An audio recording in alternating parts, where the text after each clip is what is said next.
안녕하세요. 반갑습니다. 벌써 우리 신통일한국 평화포럼이 31회째를 맞이한 것을 보고 저도 깜짝 놀랐습니다.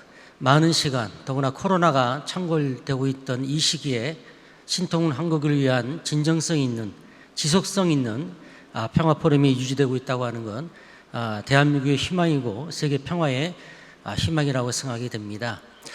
저는 오늘 경기 강원권의 남북 통일을 위한 국가 의제인 DMZ의 신통일한국의 비전을 담다라고 하는 주제로 평화원 프로젝트에 대해서 잠깐 설명을 드리도록 하겠습니다. 아시는 것처럼 우리가 살고 있는 21세기, 이 세기는 결코 평화의 세계라고 할 수 없을 것 같습니다.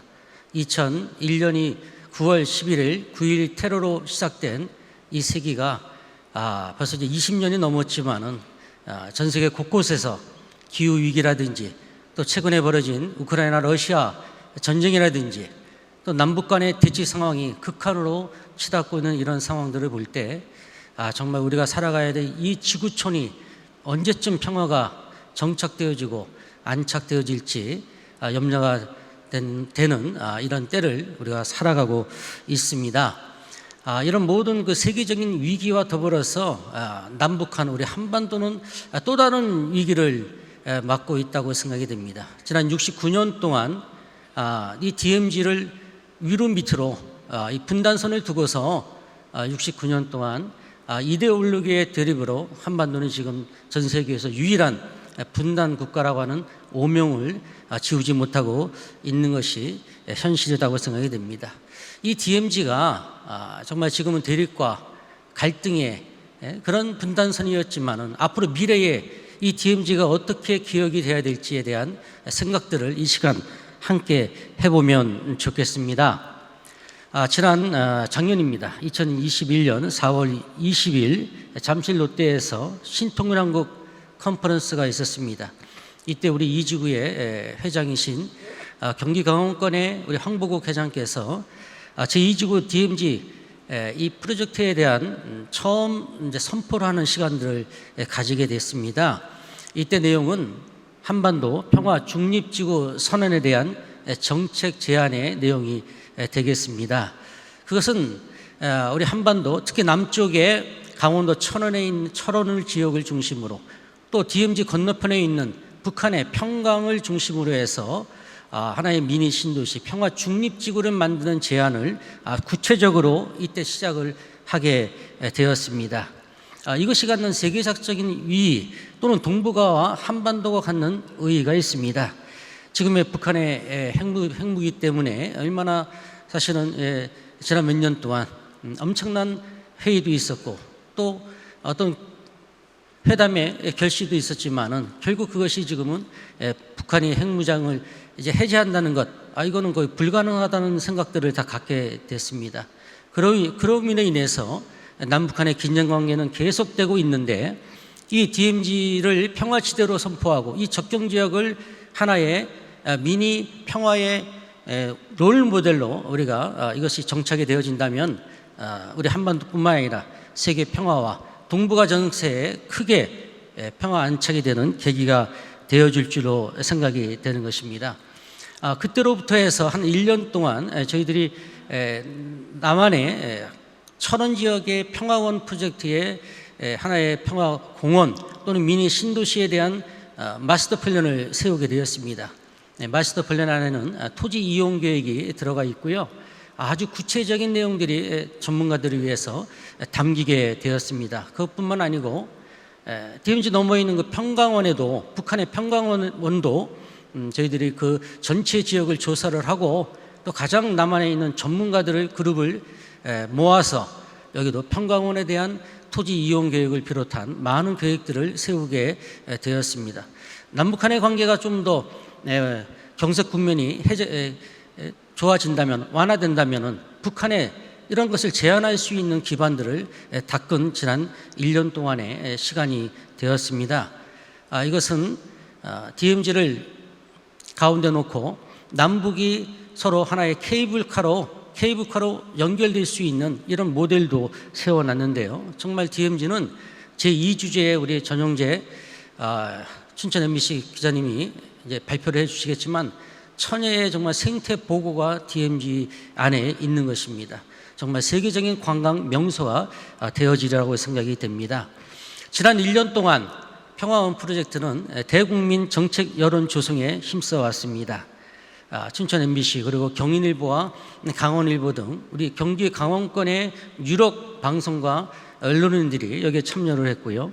또 많은 대학들이 거점 대학들이 이 활동에 동참을 하게 되었습니다. 11번에 걸친 이 DMZ에 관련된 전문 학술 세미나가 펼쳐졌고 또 국책기관 또 강원도 헬프 센터 등 많은 대학과 국책기관에서 관심을 가지게 되었습니다.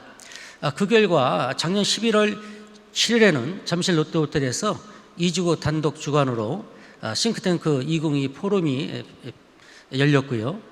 저희들이 그동안 고민했던 것 또 앞으로 나아갈 비전에 대해서 발표하는 시간들을 가지게 되었고요.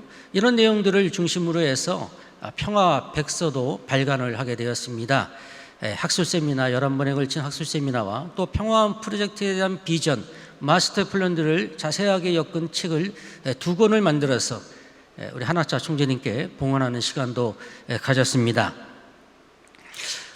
프로젝트 관련 국가 지도층들을 미팅을 많이 했고요. 국회의원들 여러 명을 만났고 또 당시 최문순 강원도지사와 또 이재강 경기도 평화부지사를 만나는 등 많은 분들을 만나서 이 프로젝트에 대한 설명과 협조를 요청을 하게 됐습니다.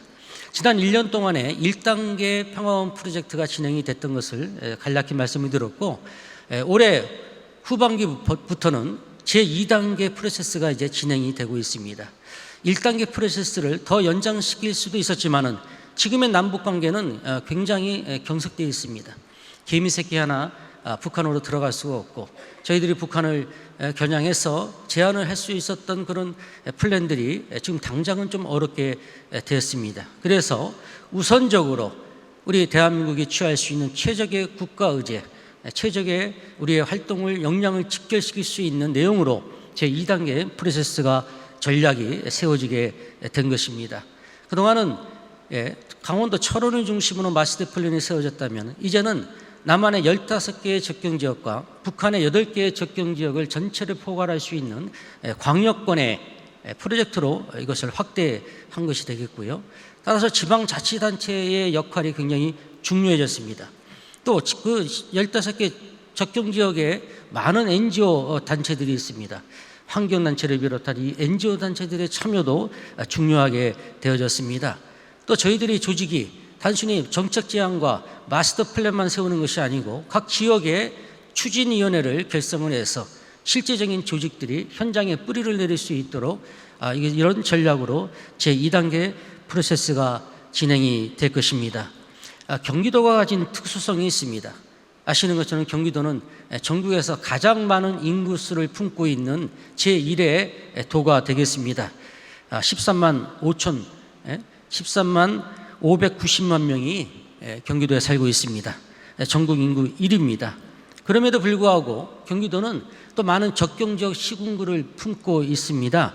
그렇기 때문에 단절과 규제로 인한 이중적 제한을 내포한 지역이라고도 할 수가 있는 것입니다. 다음에 강원도가 가진 또 특수성이 있습니다.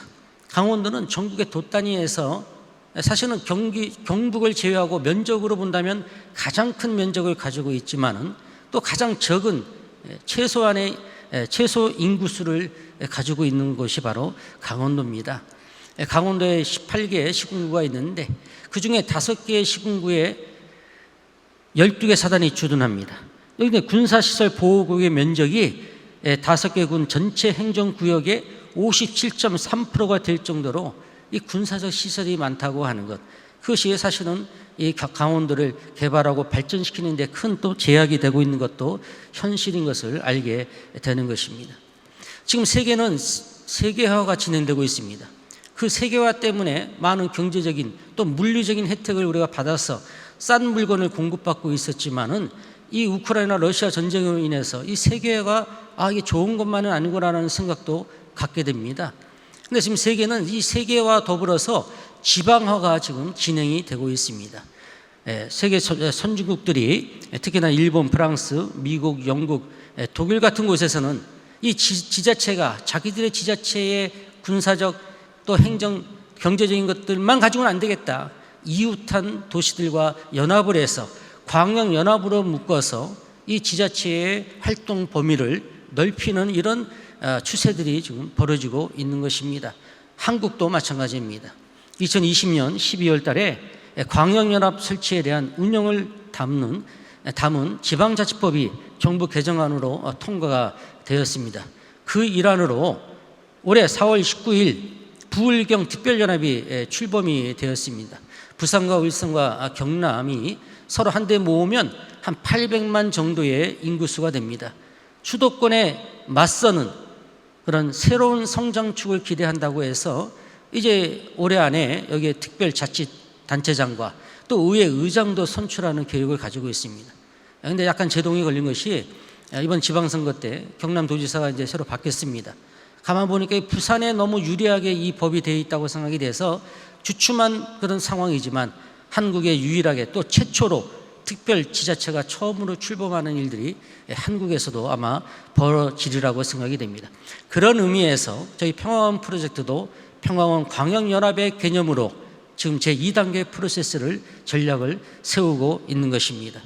말씀드린 것처럼 북한의 8곳 그리고 남한의 15곳이 DMZ 접경지역으로 분류가 되어 있습니다. 이 접경지역은 우리가 상상해보면 아시겠지만 데이터로도 나옵니다. 우리나라 1인당 GRDP가 1인당 한 2,900만 원, 전체적으로는 3천만 원이 넘습니다. 그런데 이 15개의 접경지역의 지자체는 이것이 한 2,900만 원 정도, 전국 평균의 77.8%밖에 되지 않는 열악한 지역이 되겠습니다. 인구 소멸 시대의 도래로 접경지역 내 소비가 위축되어지고 생산 및 고용이 감소되고 따라서 인구가 감소돼서 이러한 악순환 성장과 발전을 견인할 동력이 상실된 것이 지금 15개의 시군구라고 말씀을 드릴 수가 있겠습니다. 보시는 것은 이 15개의 접경지역의 인구 소멸 지수입니다. 0.2에서 0.5 정도 되면 굉장히 위험한 지경에 와 있다고 보는 것인데 대부분의 파주하고 김포 정도의 고향 정도 빼놓고는 나머지 13개가 굉장히 위험한 지경에 있는 곧 지자체가 없어질지도 모른다고 하는 위험에 지금 빠진 것이 15개 접경지역이 되겠습니다. 이 DMZ 접경지역에 15개의 접경지역의 기초단체장들이 이번에 다 바뀌었습니다. 12곳이 국민의힘이고 3곳이 더불어민주당이 되겠습니다. 여기서 많은 사업들이 펼쳐지고 있는데 국가 지원 사업으로 하는 것도 많습니다. 그중에 10번째에 보시면 DMZ 생태평화공원 조성이라는 이것을 주력 사업으로 하고 있는 것이 바로 경기도 파주와 연천이 되겠습니다. 그래서 이 평화원 프로젝트와 평화원을 중심으로 이 광역연합을 만드는 것을 제2단계 프로세스로 생각하고 있기 때문에 지방자치단체, 특히 접경지역의 15개 지자체의 활동을 연계하는 것이 저희들에게 굉장히 중요한 사업으로 대두가 되었습니다. 저희들이 맨 먼저 찾아간 것은 연천군입니다. 지난 8월 25일 연천 백학면 두류에 있는 평화관광교육관에서 김덕현 연천 군수와 군의회 의장 그리고 군의회 의원 전체 다 그리고 여기에 관련된 환경단체와 더불어서 NGO단체 대표들이 다 참석을 했습니다. 제가 30분 발표를 했고 1시간 반 동안 이 문제를 가지고 토론을 했고요. 굉장히 긍정적인 반응을 들었고 저희들도 느낀 바가 많이 있었던 그런 토론회가 되었습니다. 두 번째 찾아간 곳은 동두천입니다. 동두천의 평화공원 조성과 제5유엔 사무국 유치 제안서를 가지고 찾아가서 발표를 했는데요. 이날은 특별히 우리 박형덕 동두천 시장님이 아주 굉장히 호응을 많이 해주셨고 또 이 DMZ 평화공원 조성과 제5유엔 사무국 유치를 위한 업무 협약식 MOU를 우리 황보국 회장님과 함께 이것을 체결하게 되었습니다. 여기도 시장님, 의장님 또 의회 의원 전체 다 참석한 가운데 1시간 동안 설명회가 이어지게 되었습니다. 한 70페이지 정도의 발표를 제가 했지만은 중요한 것은 이 한 장이 되겠습니다. 연천군은 동두천 시와 같이 인접해 있는데 두 시가 조금 분위기가 좀 다릅니다. 연천은 동두천의 약 7배 정도의 면적을 가지고 있지만은 인구는 4만 2천 명밖에 되지 않습니다. 동두천은 비록 면적은 적지만은 인구는 10만 명 정도가 됩니다. 2.5배가 큰 것입니다. 근데 연천은 95%가 연천의 그 땅의 95%가 국유지입니다. 그래서 굉장히 어떤 개발이라든지 공원을 조성한다는 것에 대해서 또 DMZ하고 연결되는 그 면적이 굉장히 넓습니다. 유리한 조건이 있기 때문에 이 두 도시가 더구나 국회의원이 한 분입니다. 김성원 국민의힘 국회의원인데 같이 연대해서 광역연합으로 묶을 수 있는 좋은 환경을 가지고 있습니다. 여러 가지 차원에서 비용도 절감되어지고 많은 정치적인 부담도 적어질 수 있는 그런 내용이 있다고 하는 것을 말씀을 들었고 너무나 큰 호응을 해 주셨습니다. 제가 간단히 어떤 내용으로 이 지자체와의 이 두 가지의 저희들 프로젝트를 설명했는가를 빠르게 설명을 해드리겠습니다. 첫 번째는 제5 유엔 사무국 유치에 대한 이야기입니다. 전 세계는 지금 미국의 한 곳, 그리고 유럽의 두 곳, 아프리카의 한 곳 해서 유엔 사무국이 4군데가 있는데 이 아시아가 전 세계의 64%의 인구를 가지고 있지만 이 아시아에 정작 유엔 사무국이 없다고 하는 것입니다. 유엔 사무국을 아시아 어디에 둘 것인가? 그것은 바로 세계 유일의 분단 국가인 이 한반도, 특히나 이 DMZ 적경지역에 두겠다고 하는 것은 굉장히 합리적이고 논리적이고 현 상황에 맞는 내용이라고 생각이 되는 것입니다. 오늘 자장을 보신 우리 조용구 박사님께서 몇 년 전에 세계일보 기자였을 때 쓴 글을 제가 쭉 읽어보면서 굉장히 감명을 받았습니다.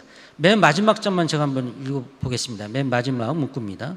결국 유엔 제5 사무국의 효율성과 비전을 놓고 보면 한국 내 대도시가 아니라 한반도 허리를 관통하는 DMZ 적경지역에 설립해야 한다고 하는 아주 과학적이고 논리적인 현실적인 이야기들이 있습니다.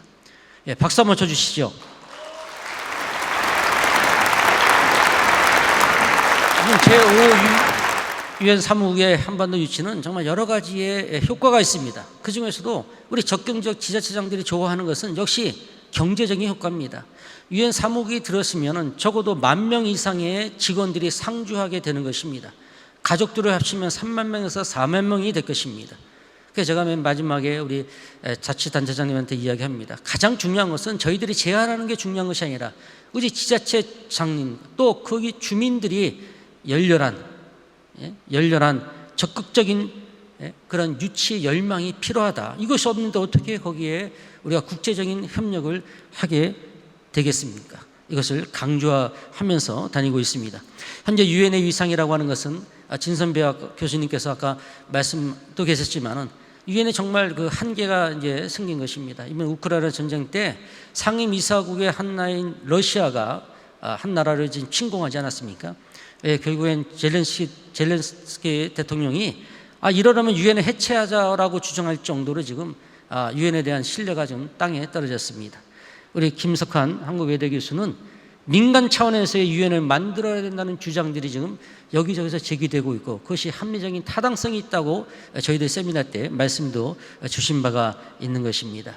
우리 세계본부의 우리 윤영호 본부장을 중심으로 해서 주도하고 있는 유엔 갱신운동, 더구나 아시아와 아프리카 유니온을 중심으로 해서 세계평화국회의원연합과 세계평화종교인연합이 문 총리님이 제시한 상원과 하원의 역할을 하면서 제5 유엔 사무국이 만들어진다면 더욱더 큰 국제적인 연대, 협력이 있으리라고 믿습니다. 그동안 제5 유엔 사무국 유치를 위해서 많은 활동들이 있었습니다. 2014년부터 본격적으로 실시가 되어졌고 제네바에서 국제회의도 했었고요. 또 세계일보가 많은 지원을 아끼지 않았습니다. 한국에서 많은 대회가 있었고 외국의 대사들을 모아놓고 지지 서명운동도 하는 일도 펼쳐졌습니다. 지난 2016년에는 100만 서명운동도 펼쳤죠. 전 세계적으로도 이 운동을 지지하는 활동들이 있었던 것을 저희들이 잘 알고 있습니다. 두 번째 지자체에 제안한 것은 바로 평화원 프로젝트의 핵심입니다. 평화공원의 비전에 대해서 이야기를 했습니다. 예, 저희들의 평화 비전은 공호는 이것이 DMZ 15개 남한만이 아니라 북한의 8개의 접경지역까지 포함한 면적으로 본다면 907 제곱킬로미터 정도 되는 광범위한 내용의 평화 공원이 되겠습니다. 이 공원은 평화 생태 도시로, 추모 도시로, 그리고 웰빙 도시의 역할을, 이 내용을 담게 되어질 것입니다. 여기에 대한 종합개발 구상이 일부분 지금 끝났고요. 또 이것이 1차 평화원 프로젝트 마스터 플랜으로 지금 한 70페이지 정도의 구체적 내용들이 담겨져 있습니다. DMZ는 보존하는 것입니다. DMZ 내는 건들지 않습니다. 거기는 정말 전 세계에 찾아볼 수 있는 천혜의 자연의 생태의 보고이기 때문에 일체 여기는 건들지 않으면서 접경지역을 평화 도시화하는 것입니다. 이것과 관련돼서 MOU도 그동안 1년 동안 많은 단체와 대학들과 MOU도 맺었고요. 학술 세미나도 작년 그리고 올해 계속해서 치르게 되었습니다. 그럼 하필 왜 우리 UPF 국제 NGO가 이것을 중심으로 지금 평화원 프로젝트를 진행하고 있는가에 대한 이해가 필요합니다. 첫 번째는 유엔이 인정한 세계적인 조직이라고 하는 것입니다. 한국에 유엔 인정한 조직은 몇 개 되지 않습니다. 우리 UPF와 세계평화 여성연합이 오래전부터 유엔 경제사회이사회 산하 11개 위원회의 모든 회의에 참석할 수 있고 총회의 의제를 제안하고 발언권을 가질 수 있는 정말 유일무이한 그런 단체가 바로 UPF입니다. 이 DMZ 주변을 개발한다고 하는 것은 DMZ는 유엔사회에서 관리를 하고 또 국제사회의 지지와 협력이 있지 않고서는 불가능한 일이 되겠습니다. 또 저희 통일그룹에 또 UPF 회원들의 가정연합 회원들의 신념, 사상, 신앙적인 열망들이 이것이 있게 만들 것입니다. 또 북한 당국과 상시 협의가 가능한 역사성과 비전성을 갖춘 조직이 바로 UPF 조직입니다. 사상과 주의, 특정 정당에 치우치지 않는 공생, 공영, 공의의 가치를 신념으로 갖춘 조직이 UPF라고 생각되는 것입니다. 박수 한번 쳐주시죠.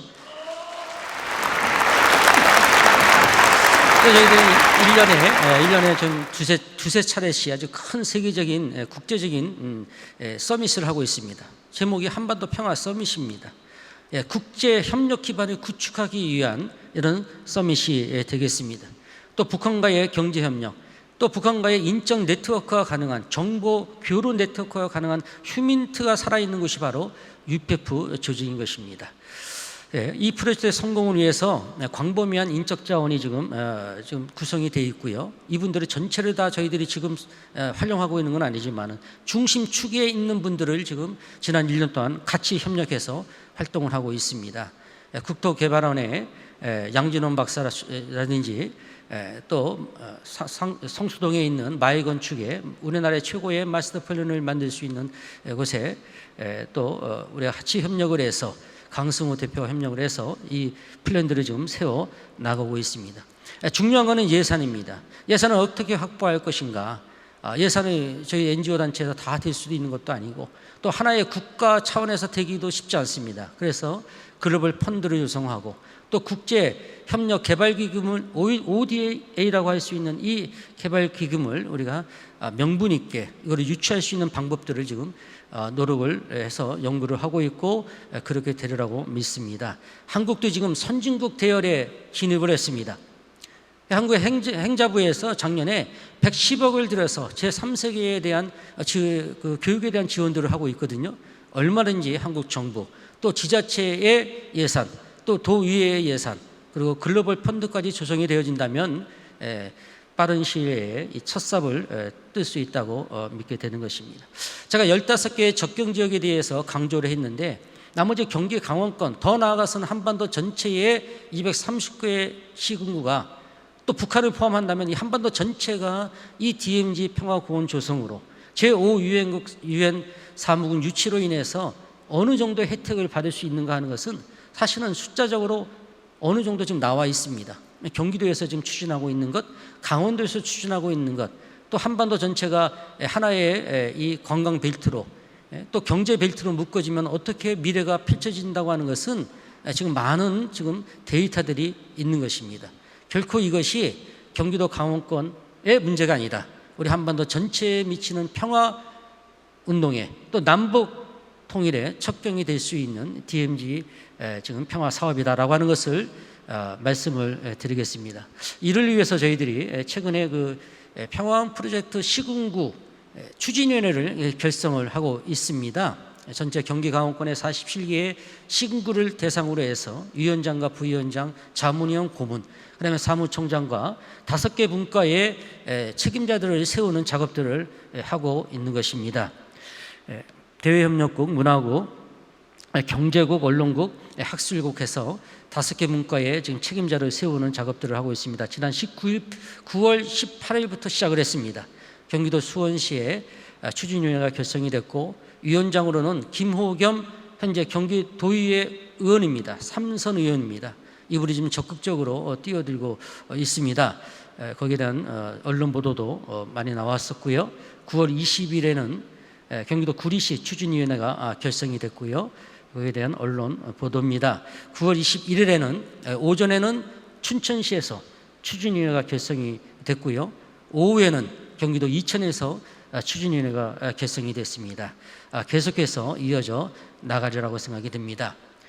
저희 결론적으로 저희들이 만들어가는 이 거버먼스의 조직은 파트너십, 네트워크형 평화 거버먼스 구축을 위한 것을 목표로 하고 있습니다. 관련된 NGO 단체, 특히나 유엔과 국제기구가 함께하지 않으면 이 계획은 성사되기가 어렵습니다. 또 UPF와 여성연합이 중심이 되어져서 그리고 적경 지역의 지자체가 적극적으로 참여하고 협조하고 함께 이 일을 도모할 수 있는 환경을 만들어 나갈 것입니다. 그리고 강원도에서는 강원대, 경기도에서는 이 대진대와 아주대, 경기대, 이 거점대학입니다. DMZ 평화연구원이 있고 통일연구원이 있고 또 DMZ 헬프센터라고 하는 이런 그 대학의 전문가들과 함께하는 그 국책기관과 함께하는 이런 거버먼스형 하나의 뜻을 놓고 모든 기관과 지자체가 함께 힘을 모아서 그 뜻을 이루고자 하는 이런 거버먼스형 파트너십 네트워크의 평화 거버먼스를 구축하는 것이 제2지구의 목표요. 이것이 그냥 한순간에 또 정권에 의해서 움직이는 것이 아니라 어떤 정권이 바뀌더라도 저희들이 변함없이 남북 통일이 되어지는 세계 평화의 척경이 되어질 수 있는 이 남북 통일을 위한 이 프로젝트를 계속해서 우리 황보구 회장님과 전체의 UPF와 가정연합의 지도자와 식구들과 함께하는 이 성공을 위해서 쉬지 않고 전진하겠습니다. 마치겠습니다.